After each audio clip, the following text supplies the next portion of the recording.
राजनीति में हर यात्रा का एक अर्थ होता है, इसलिए बाबूलाल मरांडी की संकल्प यात्रा का भी है।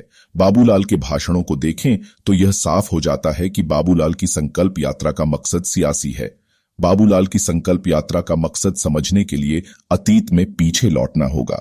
वर्ष 2014 में पूर्ण बहुमत के साथ सत्ता में आई भाजपा ने झारखंड में एक प्रयोग किया था। यह प्रयोग था गैर आदिवासी मुख्यमंत्री का। भाजपा के इस नए प्रयोग के नेतृत्वकर्ता रघुवर दास थे। रघुवर दास ने यूं तो तमाम आलोचनाओं के बाद 5 साल तक सरकार चलाई, लेकिन वर्ष 2019 के 22 दिसंबर के दिन जब झारखंड विधानसभा चुनाव के नतीजे सामने आए तो भाजपा का केंद्रीय नेतृत्व यह समझ चुका था कि झारखंड में गैर आदिवासी सीएम का फार्मूला काम करने वाला नहीं है। इस चुनाव से जहां भाजपा का झारखंड में सबसे बड़ी सियासी पार्टी का रुतबा छिन लिया था, वहीं जामुमो को 30 सीटों पर निर्णायक जीत के साथ झारखंड की सबसे बड़ी पार्टी बना दिया था। इस भूल का एहसास होते ही भाजपा के केंद्रीय नेतृत्व ने बाबूलाल मरांडी को अपने साथ लाने की कोशिश शुरू कर दी और इसमें सफल भी रही। बाबूलाल के भाजपा ज्वाइन करने के साथ ही पार्टी ने उन्हें भाजपा विधायक दल का नेता बनाकर यह संदेश दिया कि पार्टी आदिवासियों की हितैषी है। हालांकि दल बदल के मामले ने ऐसा पेंच फंसाया कि बाबूलाल भले ही भाजपा विधायक दल का नेता बन गए, पर विधानसभा में नेता प्रतिपक्ष नहीं बन पाए। चूंकि 2024 के लोकसभा और विधानसभा चुनाव नजदीक हैं, इसलिए भाजपा ने खेल में थोड़ा ट्विस्ट किया और बाबूलाल को प्रदेश भाजपा का अध्यक्ष बना डाला। इसके साथ ही भाजपा ने यह साफ कर दिया कि बाबूलाल मरांडी के कंधे पर सवार होकर ही पार्टी 2024 का लोकसभा और विधानसभा चुनाव लड़ेगी। अब चूंकि भाजपा ने बाबूलाल मरांडी को अपना नेता प्रोजेक्ट कर दिया, तो इसके बाद बाबूलाल मरांडी को भी अपना तेवर दिखाना था। इसलिए संकल्प यात्रा की शुरुआत से पहले प्रदेश भाजपा कार्यालय में बाबूलाल मरांडी ने सोरेन परिवार पर जमकर हमला बोला। बाबूलाल की संकल्प यात्रा 17 अगस्त से शुरू होकर 21 अक्टूबर तक चलेगी और इस यात्रा के पहले चरण में बरहेट में बाबूलाल ने जनसभा को संबोधित किया।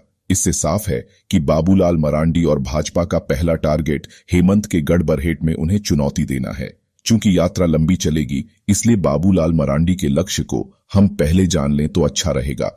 बाबूलाल मरांडी और प्रदेश भाजपा का लक्ष्य झारखंड में भाजपा को सबसे बड़ी सियासी पार्टी का दर्जा दिलाना है। बीते लोकसभा चुनाव में एनडीए ने झारखंड की 14 लोकसभा सीटों में से 12 में कब्जा जमाने में कामयाबी हासिल की थी, लेकिन विधानसभा चुनावों में उसे निराशा हाथ लगी थी। भाजपा और बाबूलाल चाहते हैं कि पार्टी न सिर्फ लोकसभा की सभी 14 सीटें जीते, बल्कि विधानसभा में भी अपने दम पर सरकार बनाने लायक सीटें हासिल कर ले। भाजपा जानती है कि जब तक झामुमो को आदिवासियों और मुसलमानों का वोट मिलता रहेगा, पार्टी के लिए संथाल समेत पूरे झारखंड में अधिक से अधिक सीटें हासिल करना मुश्किल रहेगा।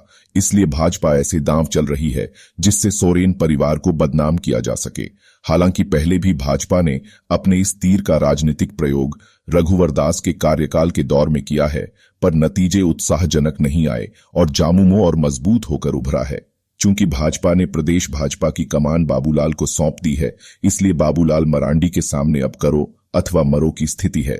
भाजपा यह अच्छी तरह जानती है कि झारखंड की राजनीति के अभी 2 ध्रुव हैं, जिनमें एक सिरे पर हेमंत सोरेन है और दूसरे सिरे पर बाबूलाल मरांडी। बाबूलाल मरांडी को भाजपा को झारखंड में राजनीतिक ऊंचाई देने का काम सौंपा गया है और यह काम बिना हेमंत सोरेन को राजनीतिक रूप से गिराए नहीं हो सकता।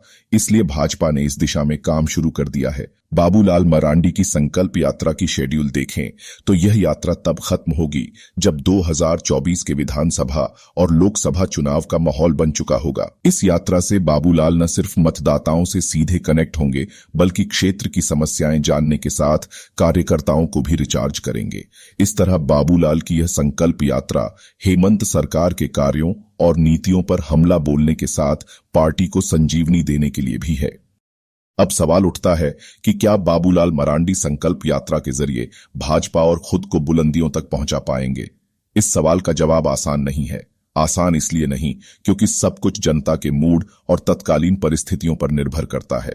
वर्ष 2014 में भाजपा विधानसभा चुनावों में 37 सीटें जीतकर झारखंड की सबसे बड़ी पार्टी बनी थी। बाद में झाविमो के 6 विधायक भी टूटकर भाजपा में आ गए थे। तब भाजपा की रघुवर सरकार ने अपना 5 वर्षों का कार्यकाल सफलतापूर्वक पूरा किया था। वर्ष 2019 के विधानसभा चुनावों से पहले भाजपा ने अब की बार 65 पार का नारा दिया था, लेकिन पार्टी 2019 में केवल 25 सीटों पर सिमट गई थी। वहीं झामुमो 19 सीटों से बढ़कर 30 पर आ गई थी। उस समय भाजपा ने आजसू से अलग होने की गलती की थी और यह गलती उसे भारी पड़ी थी। इस बार भाजपा और आजसू साथ हैं और रामगढ़ उपचुनाव में दोनों के साथ ने सुनीता चौधरी की जीत की राह आसान करके यह साफ कर दिया है कि दोनों दलों का साथ आने का समीकरण कारगर है। झारखंड में 3.5 साल से अधिक का कार्यकाल पूरा कर चुकी झामुमो भाजपा की सबसे बड़ी अपोनेंट है। यही कारण है कि भाजपा झामुमो और इसके नेताओं पर हमलावर है, लेकिन पार्टी को फायदा तब होगा जब वह भाषणों और कार्यकर्ताओं की मेहनत के जरिए जनता से अधिक मत हासिल कर सके, क्योंकि सियासी बिसात में जनता का मत किस ओर जाता है उसी से जीत हार का सफर तय होता है।